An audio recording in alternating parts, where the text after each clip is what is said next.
Hello दोस्तों। तो अभी हम लोग देखेंगे एसएससी जेई में इलेक्ट्रिकल पेपर में जो क्वेश्चन पूछा गया है 2018 में, उसको हम लोग यहाँ पे डिस्कशन करेंगे। ठीक है। तो सबसे पहला क्वेश्चन देखते हैं क्या बोल रहा है यहाँ पे। इसमें बोल रहा है the SI unit of electrical energy. क्या होगा इलेक्ट्रिकल एनर्जी का एसआई यूनिट? देखिए ऑप्शन में क्या दिया हुआ है। सबसे पहला है क्या, वाट। वाट किसका ऐसा यूनिट होता है? पावर का। दूसरा क्या दिया हुआ है? शायद वोल्ट्स दिया हुआ है। ये क्या चीज़ का होता है? ईएमएफ या फिर पोटेंशियल डिफरेंस का। तीसरा क्या दिया हुआ है? एम्पियर। ये क्या चीज़ का होता है? करंट का। ठीक है। चौथा क्या दिया हुआ है? जूल। जूल क्या चीज़ का होता है? एनर्जी का।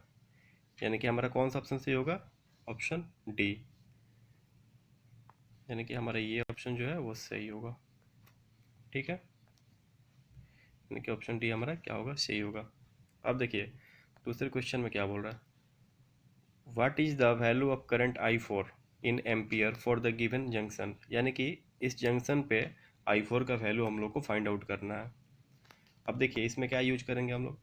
इसमें हम लोग केसीएल यूज करके फाइंड आउट करेंगे। ठीक है।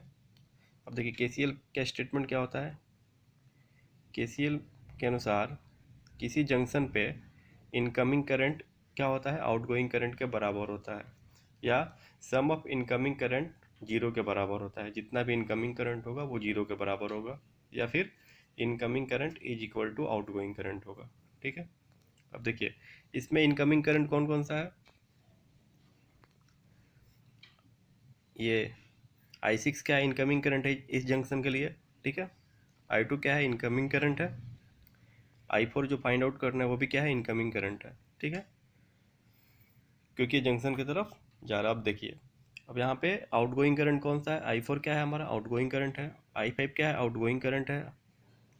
आई थ्री क्या है? आउटगोइंग करंट है। अब देखिए अब हम लोग लिखेंगे क्या, total incoming current is equal to total outgoing current. तो देखिए इसमें इनकमिंग करंट कौन कौन सा है? 7 एम्पियर, 2 एम्पियर और आई फोर। यानी कि 7 + 2 + I4 इज इक्वल टू, देखिए आउटगोइंग क्या है? 4 है। ठीक है।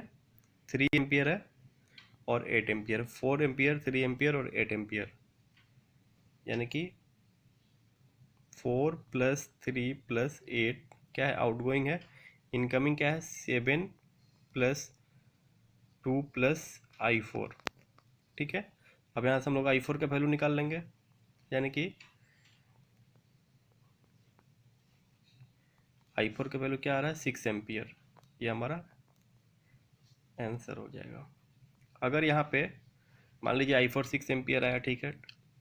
अगर आई फोर यहाँ पे आई फोर का वैल्यू नेगेटिव आ जाता, आई फोर मान लीजिए कि -6 एम्पियर आता, तब क्या हम लोग क्या सोचते हैं। देखिए अगर आई फोर माइनस में आता ये वैल्यू, तो जो इसका डायरेक्शन लिया हुआ था उससे क्या हो जाता है? ये अपोजिट डायरेक्शन। यानी कि पहले जो हम लोग इनकमिंग लिए थे वो हमारा कैसे होता? आउटगोइंग होता। लेकिन डायरेक्शन हमारा सेम रहेगा क्योंकि वैल्यू यहाँ पे पॉजिटिव आया है। ठीक है। अब देखिए इसमें क्या बोल रहा है। देखिए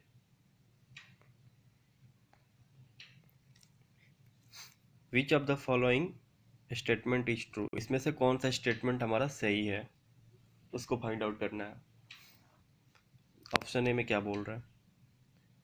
the equivalent resistance in series combination is larger than the largest in combination. ठीक है। इसमें क्या बोल रहा है? The equivalent resistance in series combination is smaller than the largest resistance in the combination. The equivalent resistance in series combination is equal to the smallest resistance in the combination. The equivalent resistance in series combination is equal to the largest resistance in combination. ठीक है। अब इसको हम लोग देखते हैं कैसे solve करेंगे। पहले सीरीज में क्या होता है? सीरीज में हमारा जो है सारा रेजिस्टेंस ऐड हो जाता है, यानी कि R1 + R2 + R3।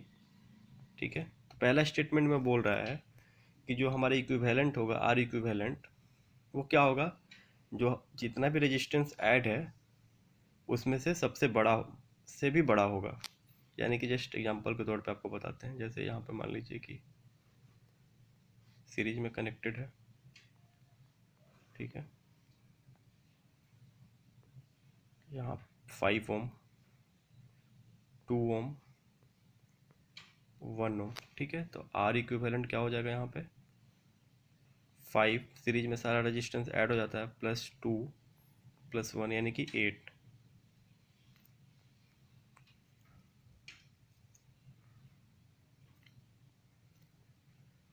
यानी कि ये हमारा 8 हो जाएगा। अब क्या बोल रहा है पहला स्टेटमेंट, कि आर इक्विवेलेंट जो होगा वो जो सबसे बड़ा रेजिस्टेंस कनेक्टेड है इसमें 5 एम्पियर, इससे बड़ा होगा।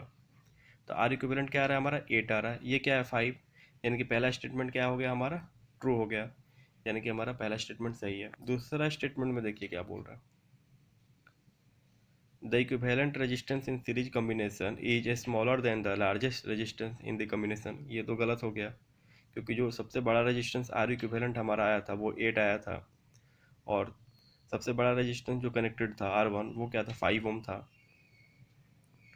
यानी कि ये तो कभी भी बड़ा ही आएगा, यानी कि पहला स्टेटमेंट जब सही हो गया तो बाकी सब तो गलत ही हो गया, यानी कि हमारा ऑप्शन ये सही होगा, ठीक है।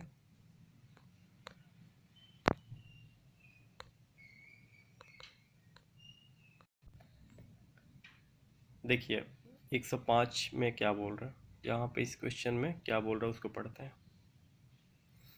Determine the energy in joule stored by 0.4 henry inductance if the current flowing through is 2 ampere. यानी कि किसी इंडक्टेंस में कितना एनर्जी स्टोर्ड होगा अगर इंडक्टेंस का वैल्यू कितना दिया हुआ है, 0.4 हेनरी, ठीक है, और करंट कितना फ्लो कर रहा है, 2 एम्पियर।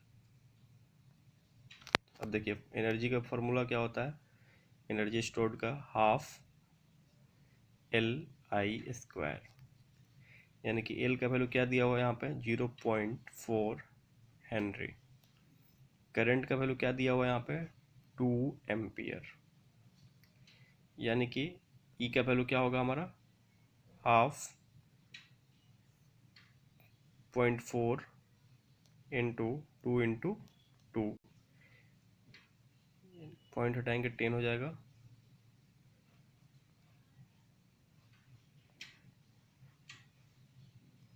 0.8 जूल हमारा अब आंसर आएगा।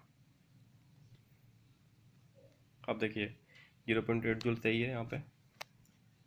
अब दूसरा क्वेश्चन में क्या बोल रहा है 106 नंबर में, what is the value of be the energy across 8 Henry inductor when the rate of change of current in the inductor is 0.5 ampere per second. यानी कि देखिए इसमें क्या बोल रहा है, इसमें बोल रहा है कि वोल्टेज का वैल्यू क्या होगा जब इंडक्टर का वैल्यू दिया हुआ है 8 हेनरी, और इंडक्टर के विद अंदर से जो है rate of change of current जो है वो पर सेकेंड कितना फ्लो हो रहा है, 0.5 एम्पियर पर सेकेंड। अब V का वैल्यू निकालना है। एक बेसिक फार्मूला होता है वोल्टेज अक्रॉस इंडक्टर के लिए, VL = L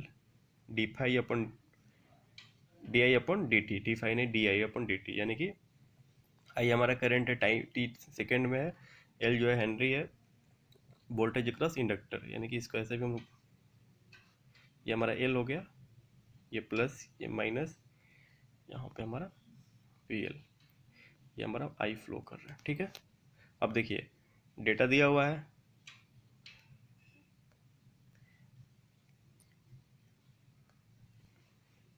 di/dt दिया हुआ है 0.5 एम्पियर पर सेकेंड, di/dt दिया हुआ है 0.5 एम्पियर पर सेकेंड, ठीक है। एच का वैल्यू दिया हुआ है 8, तो भी निकाल लेंगे, V = L di/dt।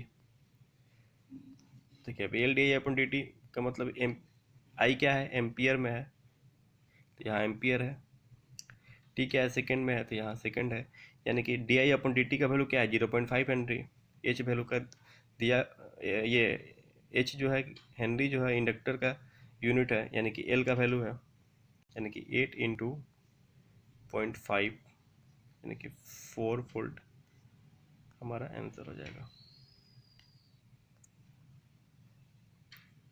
Answer 4 volt हो जाएगा। देखिए यहाँ पे क्या बोल रहा है, what will the equivalent capacitance in microfarad